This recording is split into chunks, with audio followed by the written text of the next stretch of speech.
ზოგჯერ ცხოვრებაში დგება დრო, როდესაც თითქოს სამყარო ერთ წამში იყინება.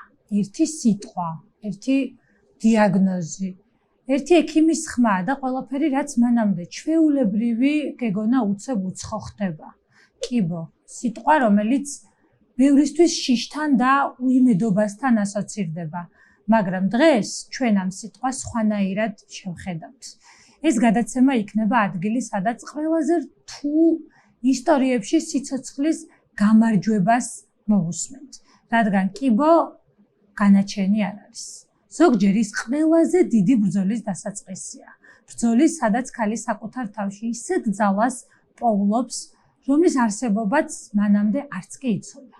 დღეს ჩვენი სტუმრები არიან ქალები, რომლებმაც ყველაზე რთულ მომენტშიც კი სიცოცხლე არჩიეს. ქალები, რომლებმაც შიშზე დიდი სიყვარული იპოვეს, რომლებმაც ტკივილის ფონზე ბავშვის გულისცემა მოისმინეს და მიხვდნენ, რომ უნდა ებრძოლათ.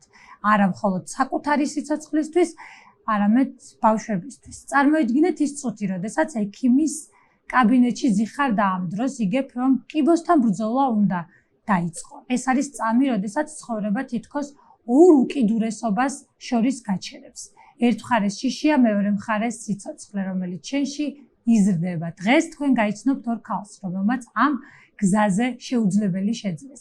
ერთი მათგანი ახალგაზრდა გოგოა, რომელმაც კიბოს დიაგნოზის მიუხედავად გადაწყვიტა, რომ ცხოვრება არ დანებებოდა. მან ბრძოლა გააგრძელა და ამ ბრძოლაში დედობაც აირჩია. ის დღესაც ვყურნალობს, დღესაც იბრძვის, მაგრამ მასში ყველაზე ძლიერი იმედი და სიცოცხლის რწმენა. იმედი, რომ სიყვარული შიშზე დიდია და რომ ბავშვი, რომელსაც ელოდება, მის ცხოვრების ყველაზე დიდი გამარჯვებაა. მეორე სტუმარი კი იმ ქალთა შორისაა, ვინც ყველაზე მძიმე გზის გავლა შეძლო. ის ორსულად იყო, როდესაც კიბო დაუდგინდა. დასჭირდა რამდენიმე ოპერაცია და არაერთი ქიმიოთერაპია. დასჭირდა დღეები, როცა ალბათ ეგონა, რომ ძალა აღარ ჰქონდა, მაგრამ დედობის სურვილი ზოგჯერ ისეთ სასწაულ ძალას ახდენს, რომელსაც ვერაფერი ამარცხებს. მან გადაიტანა ყველაფერი და დღეს პატარა ნიკოს დედაა. დღეს მისი ისტორია ბევრ ადამიანს აძლევს იმედს, რომ ყველაზე ბნელ პერიოდსაც აქვს დასასრული. დღეს ამ სტუდიაში იქნება გამარჯვების ისტორიები. ისტორიები ქალებზე, რომლებმაც სიკვდილის შიშის ფონზეც კი სიცოცხლის ხმა აირჩიეს. დღევანდელი ჩვენი გადაცემა ადამიანებზეა, რომლებმაც საკუთარ შვილებს სიცოცხლე აჩუქეს მაშინ, როცა თავად სიცოცხლისთვის იბრძოდნენ. ძალიან საინტერესო გადაცემა გველოდება წინ. და იქამდე სანამ სტუმრებთან გადავალთ, მინდა შეგახსენოთ, რომ ჩვენი გენერალური სპონსორი არის PSP, ჩემი ოჯახის აფთიაქი. ხოლო ჩვენი გადაცემის წარმდგენი არის კლინიკა პირველი. ყველაფერი, რაც თქვენს ჯანმრთელობასა და სილამაზე სჭირდება, PSP-შია. მედიკამენტების, საკვები დანამატების, თავისმოვლის, პირისღრუს და ბავშვთა პროდუქტების მრავალფეროვანი არჩევანი მთელი ქვეყნის მასშტაბით. PSP, ჩემი ოჯახის აფთიაქი.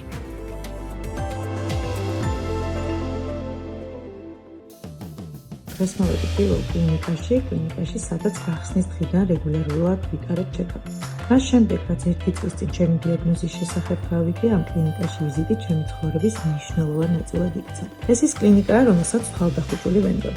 გამარჯობა, როგორ ხარ? მოვედი გეგმიურ ანალიზების გასაკეთებლად. შეიძლება? როგორ ხარ?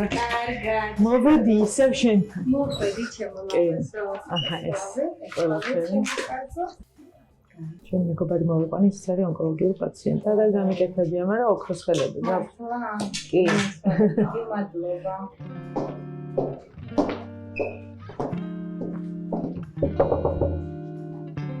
შეიძლება? როგორ ხარ? კარგად. მოვედი ლიკა მუცლის ღრუს ეხოსკოპიის შესამოწმებლად. ხო გახსოვს, ჩემი ისტორია ონკოლოგიური პაციენტი ვარ და ახლობით 1 წლის წინ რომ გავიქცე.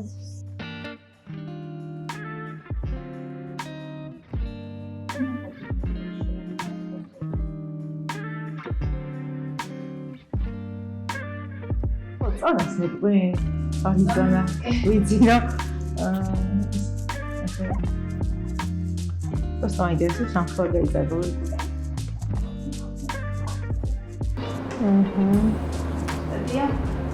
მეორე აიგო ჩემი სტატია აუცილებლობაში დამედგინდა. კიდევ ჩაიარა ხო? კი, რა ვიცი, რამდენი რამე გადავიტანე. ნომძანდი, გამარჯობა, როგორ ხარ? მოდი დავზანდი ჩემო კარგო. აბა როგორ ხარ? როგორ მიდის შენი ამბები? აჰა.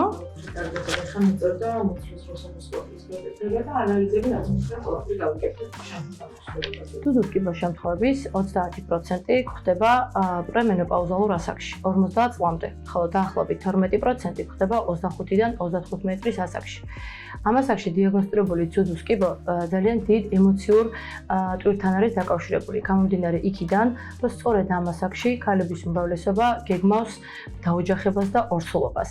მინდა აღნიშნო, რომ დღეს უკვე თუზუსკიბო და ორსულობა არ წარმოადგენს ისეთ პროცესს, რომელიც არ შეიძლება დაიგეგმოს. უბრალოდ ძალიან მნიშვნელოვანი არის სწორად მოხდეს დაგეგმვა, იმიტომ რომ დღეს უკვე გვაქვს სამეცნიერო მტკიცებულებები იმის შესახებ, რომ თუზუსკიბოს დიაგნოზის დროს ორსულობის დაგეგმვა და შვილის გაჩენა არ ზრდის ამ დაავადების რეციდივის რისკს. დღეს შესაძლებელია სწორად დაგეგმვით თუზუსკიბოს მქონე პაციენტებში დაიგეგმოს სასურველი ორსულობა.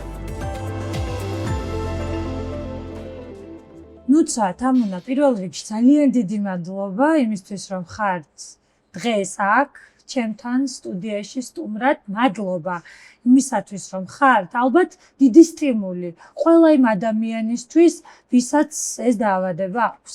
მადლობა აი ამ სიძლიერისთვის, რასაც ასხივებთ და აი ნუცა ალბათ დამეთანხმებით ამუნა გადაცემის დაწყებამდე ისე მეხუმრებოდა, რომ ისე მარტივად იძახიო, სიტყვა კიბოსო და თითქოს არაფერიო. თქვენი შემოხვედვარე ვფიქრობ, რომ ყველა მარტივად მოისმენს ამ სიტყვას, ვისაც აქვს ეს დიაგნოზი, ვინც დღეს თქვენ გზას გადის, რაც თქვენ უკვე გაიარეთ, მაგრამ თქვენი ისტორია არის განსხვავებული.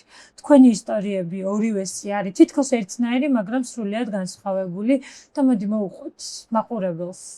თამუნა, ძალიან რთული გზა გაიარე, რთული, უცნაური, საინტერესო გზა, სადაც ხან იყო ცრემლი, ხან იყო სიხარული, ხან იყო ორივე ერთად. მოდი მოგვიყევი პირველი წუთები, როდესაც 5 თვის ორსულმა გაიგე, რომ გქონდა თუზუსკიბო. როგორ განვითარდა შემდგომ შენი ცხოვრება? გამარჯობა, მადლობა პირველ რიგში მოწვევისთვის და მიხარია, რომ ამ ჩემს кейსს ვაზიარებ ფართო საზოგადოებაში, იმიტომ რომ გონია, რომ ეს არ არის რაღაც სტიგმა და დასამალი აბსოლუტურად არაფერი არ მაქვს. სწორედ აღნიშნეთ სოფო, 5 თვის ვიყავი ორსულად, როდესაც გავიგე, რომ მაქვს მკერდის სიმსივნე და რა თქმა უნდა, პირველი რეაქცია ეს იყო ძალიან დიდი შოკი. არ მჯეროდა. თუმცა რაღაცნაირად ძალიან მალევე მობილიზდი, აი იმ დღესვე და რა თქმა უნდა, ვიყავი ჩემ მეუღლესთან ერთად და იმავე დღეს დავგეგმე თურქეთში ვიზიტი. საბედნიეროდ ვიცოდი, სადაც უნდა ამერიკა, ვისთვისაც უნდა მომემართა და რომ მივწერე თურქეთში, რომ ესე დამიდასტურდა და მკერდის სიმსივნე და ვარ ორსულად, მითხრეს, რომ ანუ იმავე დღეს თუ არა მეორე დღეს ჩავსულიყავი თურქეთში. და ისეც გავაკეთე. გაიარე რთული გზა, დაგჭირდა ქიმიოთერაპიები, დაგჭირდა ოპერაცია და აი ამ რთულ გზაზე დაგემართა ღორის გრიპი. მოდი მოგვიყევი, აი ეს გზა როგორ გაიარე? სამწუხაროდ ძალიან რთული გზა გავიარე, როგორც ემოციურად, ისევე ფიზიკურად. იმიტომ რომ ჩემი кейსი იყო განსხვავებული იმით, რომ ანუ მე არ მიწევდა ბრძოლა მხოლოდ ჩემი თავისთვის. ძალიან ემოციურია ეს ყველაფერი. ამ შემთხვევაში წვემლები მადგება ეხლაც. მე ვიცოდი, რომ უნდა მებრძოლო ჩემთვის და ჩემი შვილისთვის. პატარა ნიკოსთვის. კი და ხო, თუმცა ძალიან ისე ვიყავი რა, ვიცოდი რომ ყველაფერი კარგად დასრულდებოდა. უბრალოდ ღმერთს ვთხოვდი იმას, რომ ყველაფერი შედარებით მარტივად მქონოდა, რაც სამწუხაროდ პირიქით აღმოჩნდა. მომიწია ჯერ ორსულობაში ერთი ოპერაციის გაკეთება და ეს იყო საერთოდ ჩემთვის პირველი გამოცდილება, პირველი ოპერაცია, პირველი ნარკოზი. სხვათა შორის თურქეთში ვითხოვე კიდევაც, რომ ანესთეზიოლოგს შევხედოდი ოპერაციამდე და ვეკითხებოდი და ვეუბნებოდი, რომ ხომ არ გამიღვიძება ოპერაციაზე, ანუ იმდენად მომზადებელი ვიყავი ამ კუთხით და თურქეთში ჩასვლის პირველივე დღეს შევხვდი ექიმს და მეორე დღეს დილას 10 საათზე უკვე ოპერაცია გაკეთებული მქონდა. ანუ მე ვიყავი პირველი პაციენტი დილასვე. ანუ ფაქტობრივად ვერანაირი კვლევა ვერ ჩავიტარე, იმიტომ რომ შეზღუდული ვიყავი ამ კუთხით როგორც ორსული. გავიკეთე პირველი ოპერაცია და შემდეგ, როდესაც უკვე ველოდებოდი იმას, თუ როგორ უნდა გაგრძელებული იყო ჩემი შემდგომი მკურნალობა, ჯერ ჩამოვედი თბილისში, რომ რეაბილიტაცია გამელო ოპერაციის შემდეგ და როდესაც დავბრუნდი, ქიმიოთერაპიის პირველი კურსი უნდა ჩამეტარებინა და სამწუხაროდ, როდესაც თვითონ კლინიკაში ვექ ტესტავენ, იქ სიცხეს გიზომავენ ვირუსებზე, აღმოჩნდა, რომ მაქვს ღორის გრიპი. 16 დღე ვიყავი თურქეთში, აი უმძიმესი ფორმით მქონდა ღორის გრიპი და ესეც ცუდად არაფერი არ მახსენდება, არც ერთი ქიმიოთერაპია და არც ერთი პროცედურა, არც ოპერაცია ესე არ მახსენდება, როგორც ის ჯოჯოხეთური 16 დღე. შემდეგ გამოვკეთდი თუ არა დაიწყო ეს ქიმიოთერაპიის პროცესი. რეანიმაციაში? არა, რეანიმაციაში საბედნიეროდ არ მომიწია, ანუ სახლში ვიყავი, თუმცა კლინიკაში ხანდახან ორჯერ და სამჯერაც მიწევდა მისვლა შესამოწმებლად, იქ რაღაც ცვლილებები მიდიოდა მკურნალობის გზით, რაღაც გამირთულდა, შემდეგ ბრონხიტში გადაიზარდა ეს ყველაფერი და გამოვკეთდი თუ არა, იმავე დღეს დაიწყო ქიმიოთერაპია, ორსულმა გავიკეთე 8 ქიმია. შემდეგ პატარა პაუზა მქონდა, ეს მქონდა დანიშნულებით. შემდეგ ვიმშობიარე ფიზიოლოგიურად გავაჩინე ბავშვი და ერთ თვეში ჩავედი თურქეთში და უკვე გავიკეთე კიდევ ერთი ბევრად უფრო რთული ოპერაცია. ოპერაციის გასვლის შემდეგ ისევ გავაგრძელე ქიმიები. მე კიდე რაღაცა პატარა პაუზა მქონდა, მე ისევ გავაგრძელე ქიმია და აი ნოემბერში დამთავრდა. გზას გადიხარ. ამ ეტაპზე დასრულებული მაქვს ჩემი ყველანაირი მკურნალობა აბსოლუტურად. თამდა შენ ხარ კიბოზე გამარჯვებული პაციენტი. იმედი მაქვს. კი, ამაში მე ვარ დარწმუნებული. როგორი გაჩნდა ნიკო? ნიკო ნიკო რომელმაც ორსულობის დროს მუცლათყოფნის პერიოდში გაიარა დედის ქიმიოთერაპიები, ნარკოზი, ოპერაცია, ღორის გრიპი, ფაქტიურად ყველაფერი. რა თქმა უნდა, როგორი ბიჭია ნიკო? ძალიან ნერვიულობდი, რა თქმა უნდა, პირველ რიგში, ანუ ბავშვზე და ჩემ თავზე, რომელიც ჯანმრთელი ყოფილიყავი როგორც ფიზიკურად, ასევე მენტალურად. ნიკო გაჩნდა სრულიად ჯანმრთელი. არის ძალიან საყვარელი, ძალიან ენერგიული და მოძრავი. ხებთ მაყურებელს ნიკოს. ძალიან უყვარს ჭამა, არის ძალიან ბედნიერი და ძალიან ენერგიული. და ღმერთის წყალობით ნიკო არის სრულიად ჯანმრთელი. იქამდე სანამ კიდე სხვა კითხვებით დაგიბრუნდებით, ნუცა. ჩემთვის ნუცას ისტორიის მოყოლა, მინდა მაყურებელს უთხრა, რომ მარტივი არ არის, არავის ისტორიის მოსმენა არ არის, ასეთი რთული გზის, მაგრამ ნუცა ჩემთვის არ არის უბრალოდ რესპონდენტი, ნუცა არის ჩემი უახლოესი მეგობარი, ჩემი შვილის ნათლია და ფაქტიურად ეს გზა გავიარეთ ერთად. მოგიყვებით ყველაფერს თუ როგორ გავიარეთ ეს გზა და არ ვიცი, აი რა, ყველაზე მეტად რა გრძნობაც მე უფლება, როდესაც ამას ყვები არის სიამაყის შეგრძნება, იმიტომ რომ ნუცას რომელსაც ჰქონდა ძუძუს კიბო, გადიოდა მკურნალობის გზას და მე მონოლოგში ეს გამოვყევი, მაგრამ ეს უცებ კიდევ ვიტყვი, მკურნალობის გზას გადიოდა დასჭირდა სხიური თერაპიები, იყო ჰორმონოთერაპიაზე და სრულიად შემთხვევით 5 თვის ორსული გავიგეთ რომ იყო. იქამდე გვეგონა რომ ციკლი შეწყვეტილი იყო მედიკამენტების გამო და ეს ასეც უნდა ყოფილიყო, ამაზე ინფორმირებულები ვიყავით და გეგმიური ეკოსკოპიის დროს გავიგეთ რომ ძუძუს კიბოს მქონე ნუცას 5 თვის ბავშვი ყავდა მუცელში. და აი ყველაზე მეტად აი სწორედ ეს მინდა და მეთქვა. ყველაზე მეტად რატომაც ვამაყობ.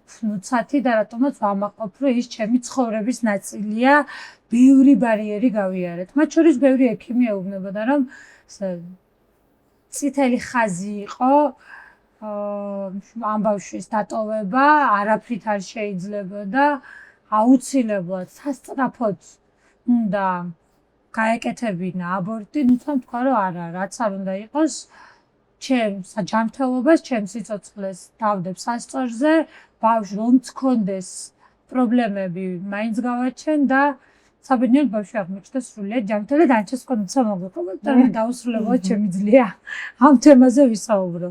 მოგვიყევი, თუმცა შენი ისტორია. პირველ რიგში მოგესალმები, მივესალმები შენს მაყურებელს და კეთილი იყოს ჩემ ფეხი შენ გადაცემაში.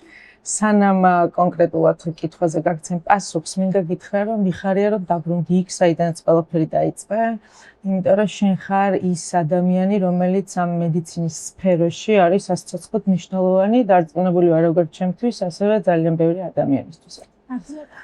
ჩემი ისტორია დაიწყო 1 წლის წინ, გავიგე რომ მქონდა მკერდის ავტისებიანი სიმსივნე, საშუალოდ აგრესიული მეორე ხარისხის, წავედი თურქეთში სამკურნალოდ, გავიკეთე იქ თვითონ კერძოდ ამ სიმსივნური უჯრედის ამოღება, ოპერაცია და დათესვის შემდეგ აღმოჩნდა, რომ იყო ჰორმონ დადებითი.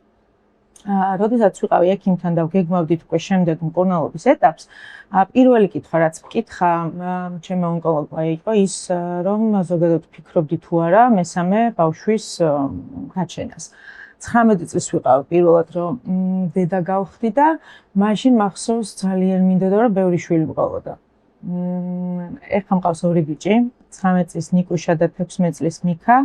და თვითონ აღზრდის პროცესში მივხვდი, რომ დედობა არის ძალიან დიდი პასუხისმგებლობა, რომელიც მოითხოვს, რა ვიცი, უამრავ ენერგიას, დროს, ნერვებს, ყველაფერს და აი დრო და დრო იმ სურვილმა რომ ყოფილიყავი რაღაც მრავალშვილიანი დედა, ნელ-ნელა უკან დაიწყო. მაგრამ როდესაც გავიცანი დათუნა და შეუქმენით ოჯახი, მაშინ პირველად ვიგრძენი თუ რას ნიშნავს ადამიანი როცა გიყვარს სიგიჟემდე კონკრეტულად მისგან რომ გინდა შვილი.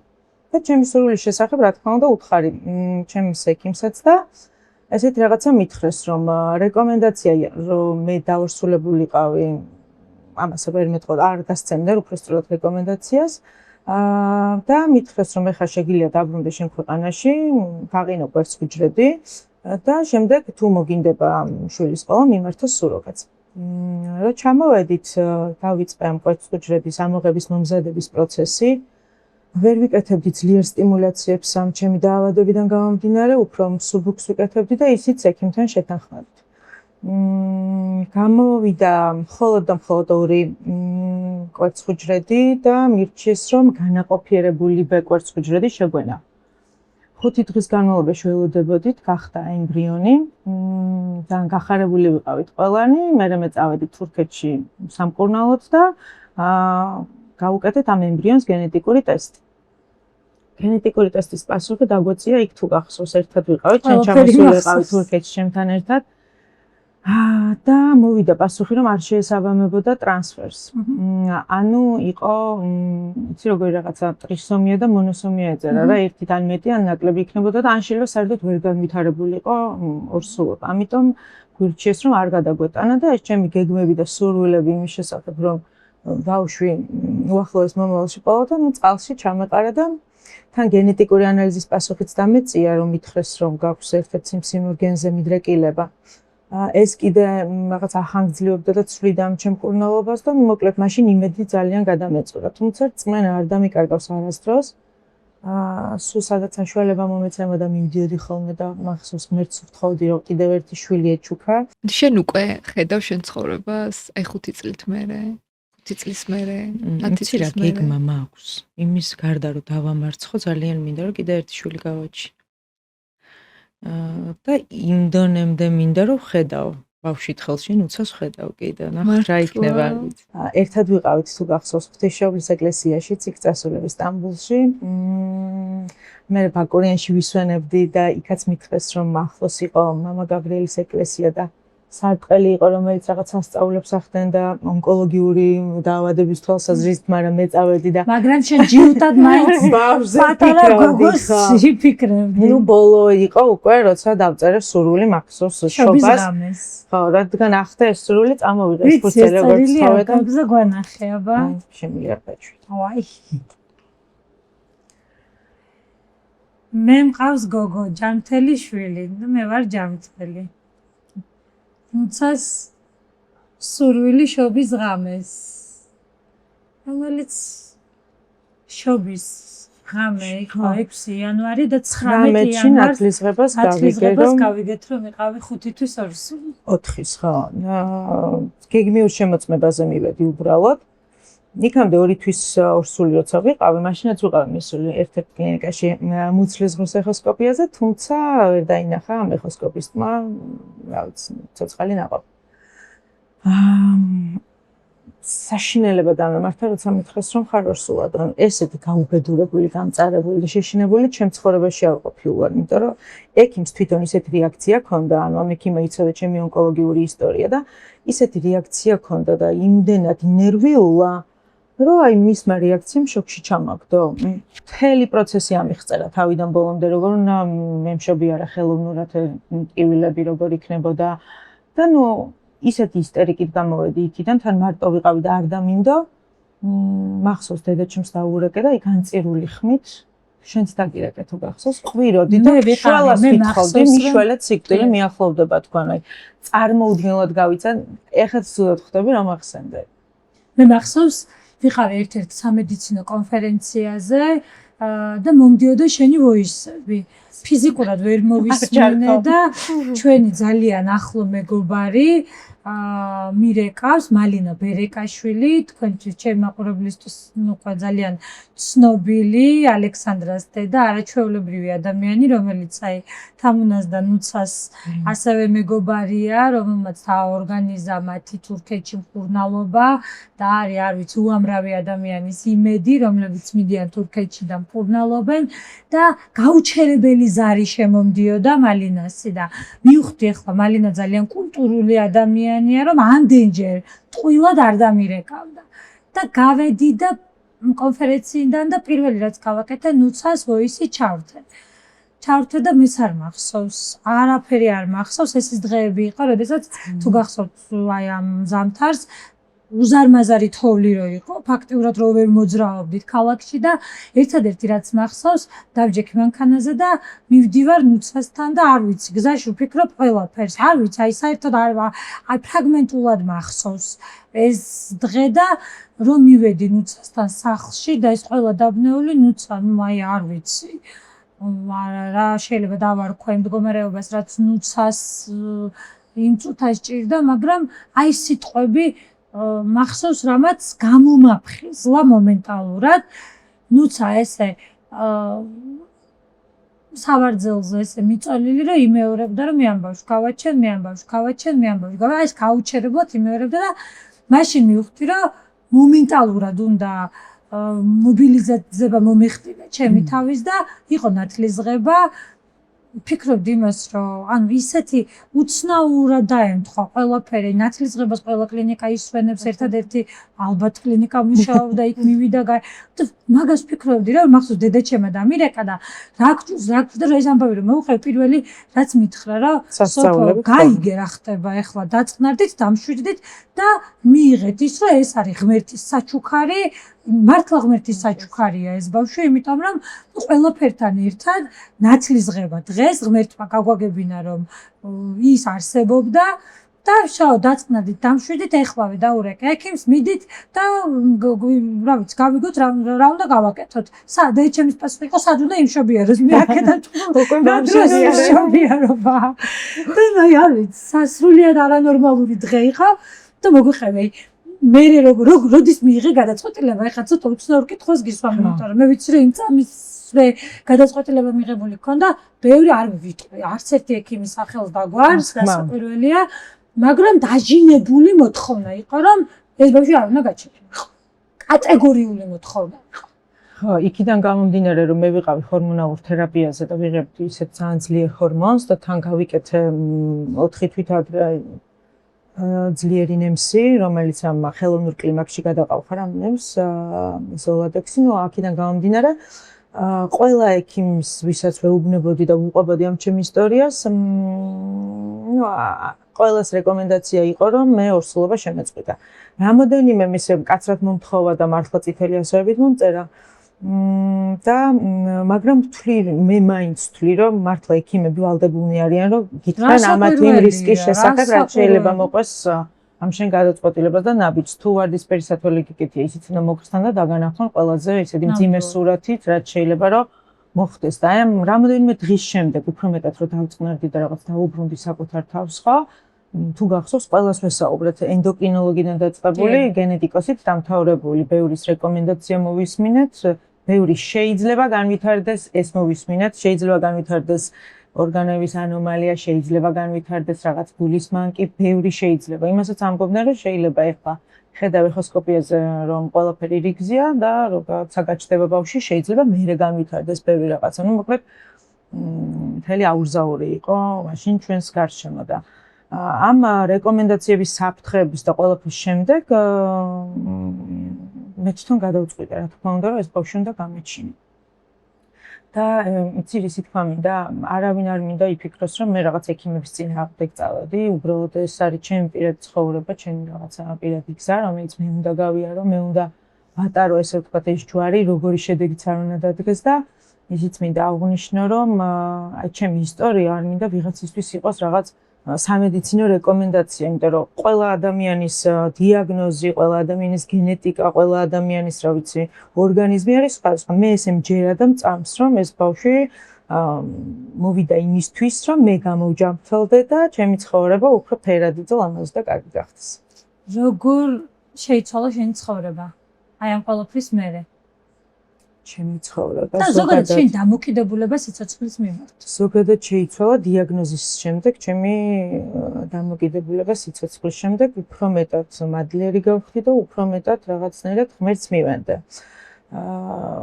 გაგების დღიდან ყოველ შაბათ-კვირას დავდივარ ეკლესიაში, შენ იცი კარგად, დავდივარ წირვაზე, უსმენ ქადაგებებს და იცი რა, სიკვდილის შიში ზიარება მათ შორის ჩემი შვილის.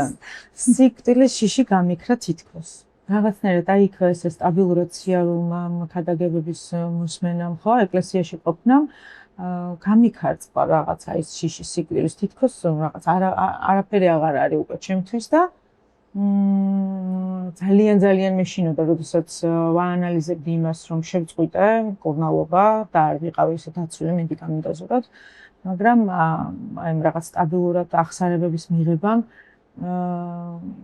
ყოველდღიურად ერთმანეთს ზიარებების შემდეგ რომ საკურნებლად სულისა და ხორცისა, ეხლა ვარ ძალიან წნარად და მშვიდად და მგონია რომ ამაზე კარგი მკურნალობა არ ვიცი ჩემ ცხოვრებაში არ გამივლია ჯერჯერობით.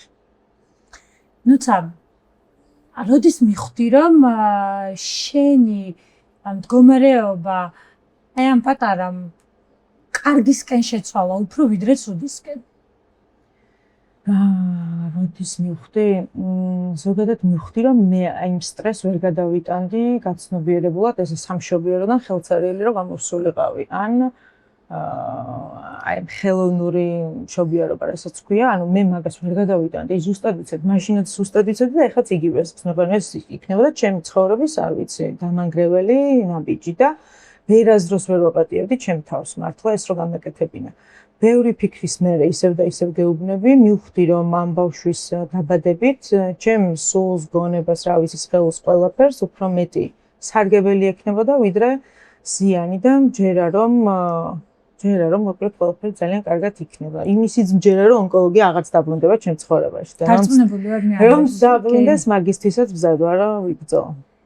როდესაც გაჩნდება პატარა და გაიზრდება და მას მოუყვები აი ამ ისტორიას. რა იქნება ის ფრაზა, რომელიც აუცილებლად იქნება ამ ისტორიის მოყოლის დროს? ფრაზა ვიტყვი რომ ის არის ჩემი და ჩვენი ცხოვრების მთავარი სიყვარული, რომელმაც ალბათ ყველაზე დიდი გმირობა ჩამადენინა და შიში დამამარცხებინა ამ ცხოვრებაში. და რომელმაც უზრუნველყო შენი ჯანმრთელობა, იმიტომ რომ მე ამაში დარწმუნებული ვარ, რომ შენ იქნები სრულიად ჯანმრთელი. შენი ხელანაბიჯი გადადგი, შენ ისეთი ღვთისმიერი ნაბიჯი გადადგი. ფაქტიურად სასწორზე დადე შენი სიცოცხლე. ორივემ ჩვენ ორივემ სასწორზე დავდეთ. მართლა საოცარი ისტორია გაქვთ ორივეს. აი დაუჯერებელი ისტორიაა ალბათ, ბევრჯერ გსმენიათ ეს ფრაზა და დაუჯერებელი ისტორია ალბათ თქვენ ორს ყველაზე მეტად შეგეფერებათ. ძალიან მადლიანი, დაუჯერებელი. და კიდევ ერთხელ ვიტყვი ისტორიები, სადაც არის წრემლი, სიხარული, ტკივილი, აი ყველაფერი ერთად, სრულიად განსხვავებული ემოციების რაღაცა ბუკეტი შეიძლება ითქვას. თამნა, რას ეტყოდი იმ ქალებს, რომლებმაც აი სულ ახლახანს გაიგეს, რომ აქვთ ავთვისებიანი სიმსივნე. არა აქვს მნიშვნელობა ეს ძუ იქნება საშუალოსნო თუ რომელიმე სხვა ორგანო, გზა ურნალობის და აი ეს ფსიქოლოგიურად რთული გზა არის ყველასთვის ერთი. რას ეტყობ? მე რო გიყურებ, თქვენ აღარ მეშინია ამ დიაგნოზის. რას ეტყობ? რა თქმა უნდა, ძალიან რთულია ეს ყველაფერი, თუმცა ვეტყოდი, რომ ეს არის გადალახვადი. აი, ხო, ან ჩემს შემთხვევაში მართლა ყველაზე ცუდად მახსენდება ღორის გრიპი. ბევრად უფრო ცუდად ვიყავი მაშინ, ვიდრე ქიმიოთერაპიების დროს. უბრალოდ რაღაც ემოციურად, რა თქმა უნდა, მაინც რთულია, მაგრამ მართლა გადალახვადია. ანუ ყველაფერი რასაც გადიხარ, რაღაცნაირად გაძლიერებს პირიქით უფრო და ზუსტად იცი რომ დამთავრდება და ეს რაღაცა მოკლე ეტაპია შენი ცხოვრების. გამორიცხულია რომ ის რაღაც დროს არ დამთავრდეს. მე ასე ვუყურებდი ყოველ შემთხვევაში. და მგონია რომ ეგეთი საშიშიც არ არის თუ დაიჯერებ რომ ყველაფერი კარგად იქნება. როგორ შეიცვალა შენი ცხოვრება აი ამ დიაგნოზის შემდგომ? ჩემი ცხოვრება რადიკალურად შეიცვალა, ჯერმე ავტო იმიტომ რომ გავხდი მეორედ დედა და სუქანინიკოს დედა. სუქანინიკოს დედა. ძალიან ბევრ რაღაცას უკვე სხვანაირად ვუყურებ, რაღაცები გაუფასურდა, რაღაცები უფრო პირიქით სხვანაირად მნიშვნელოვანი გახდა. სრული გადაფასება მოხდა აბსოლუტურად ჩემში და სულ სხვანაირად ვუყურებ ცხოვრებას, თითოეულ დღეს, ყველა მოვლენას. ვერ ვიტყვი რომ ამან ჩემზე არ იმოქმედა. ეს იყო ძალიან დიდი სტრესი, რომელმაც სულ მთლიანად გადაატრიალა. რამ გაგაძლიერა? აი, როდესაც 5 თვის ორსულმა გაიგე რომ გქონდა ძუძუს კიბო. ანუ რამ გაგაძლიერა რომ აი ეს გზა გაგევლო აი ასე ოჩარად. ვიცოდი რომ ჯერ ერთი მარტო არ ვიყავი. ძალიან დამეხმარნენ ადამიანები, რომლებიც იყვნენ ჩემს გარშემო, ჩემი ოჯახი, მეგობრები, არ ვიცი, დიდი ხნის ბავშვობის მეგობრები, რომელიც არ მყავდა ნანახი, თანამშრომლები, უბრალოდ ადამიანები, რომლებსაც არც ვიცნობდი, ანუ იმხელა მხარდაჭერა მქონდა, რომ ანუ ესეც ძალიან მაძლიერებდა, რა მარტოს არასდროს არ მეგოძნია თავის აბედნიეროთ.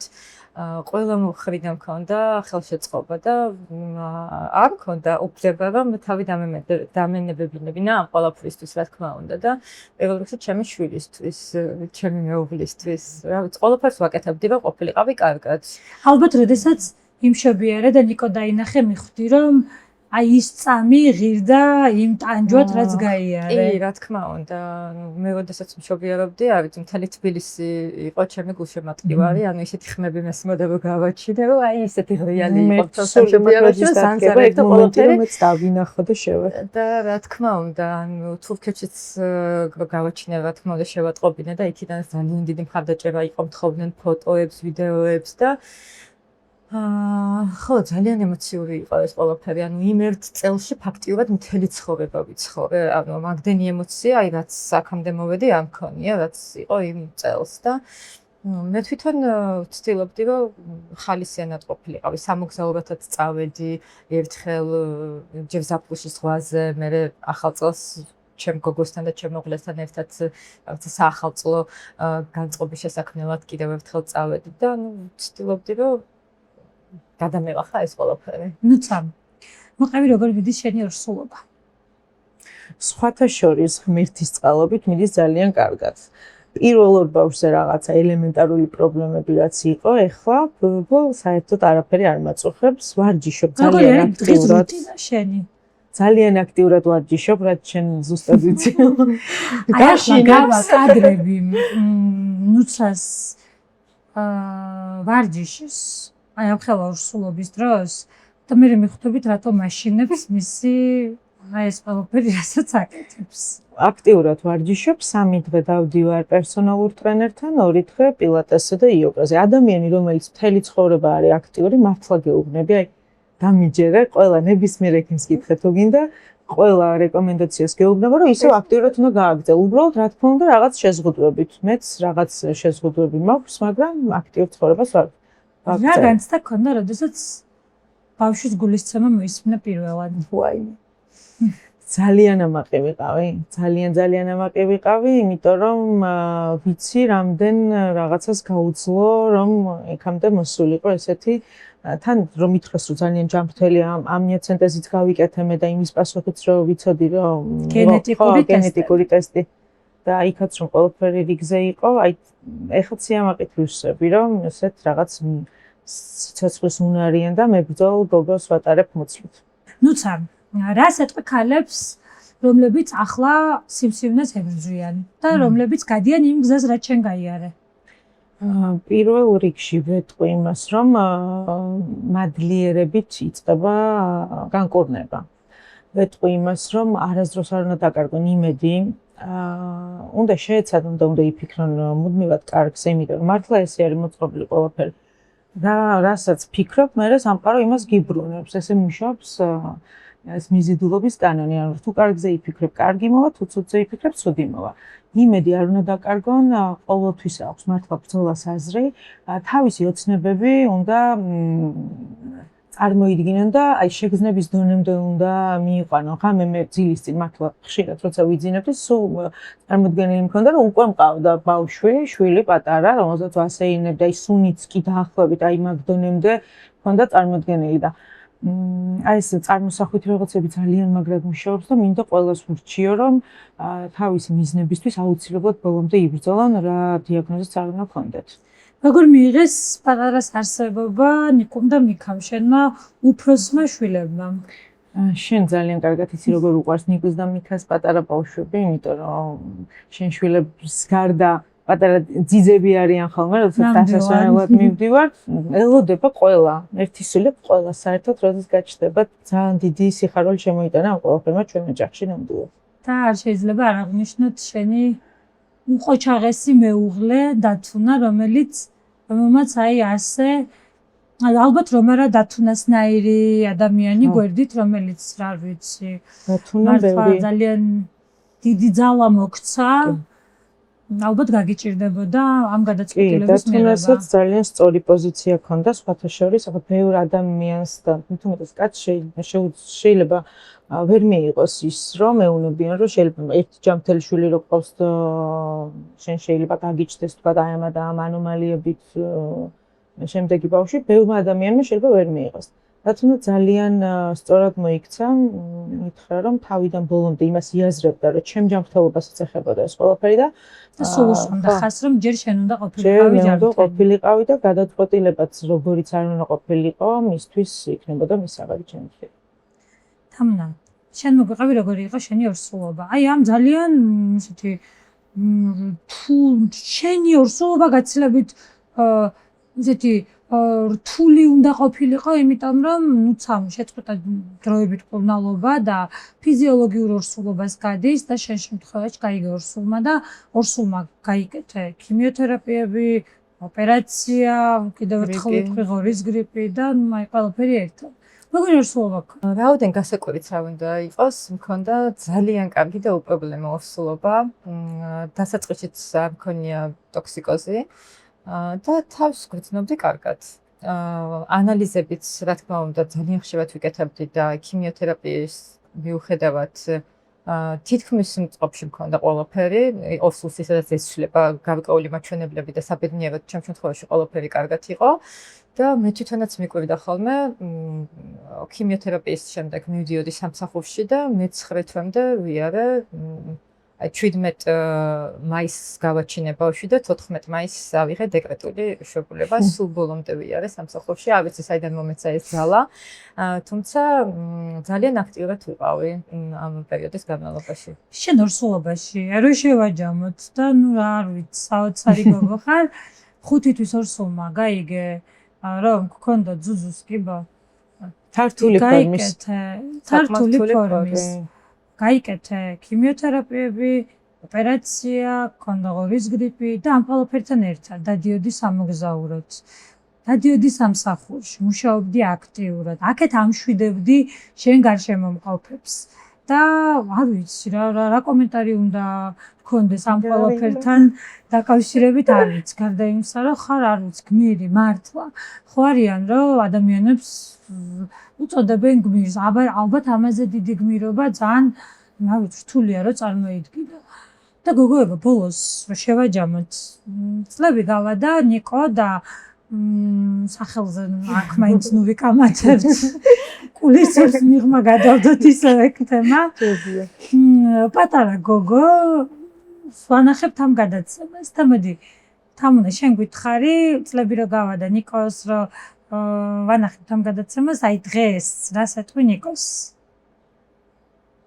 ჩემ ღმერთი საჩუქარია არის წარმოუდგენელი რაღაც მოხდა მართლა ჩემს ცხოვრებაში ალბათ აი ვერასოდეს ვერ ვიფიქრებდი რომ ესეთი რაღაც დამემართებოდა თან ორსულს და მგონია რომ ეს ყველაფერი ესე უბრალოდ არ ხდება რაღაც ალბათ არის რაღაც მისია რატომაც ეს ბავშვები მოდიან ამ სამყაროში და ვეტყვი რომ არ ვიცი უძვირფასესია ჩემთვის ჩემი იმედი და ყველაფერი აბსოლუტურად შენ რას ეთქვი პატარა გოგოს რომელიც რო გაიზრდება აუცილებლად ნახავს ამ გადაცემას და ვანახებ მე პირადად რას ეთქვი მე ვეთქვი ჩემ პატარა გოგოს რომ სასწაულების მოხდენის სასწაულების დავიჯერე ხო მისი ამ ქვეყანაზე მოვლენა ძალიან დიდი მადლობა გოგოებო ძალიან დიდი მადლობა ყველაფრისთვის პირველ რიგში იმისთვის რომ ხართ მაგალითი ყველა იმ ადამიანისთვის ვინც დღეს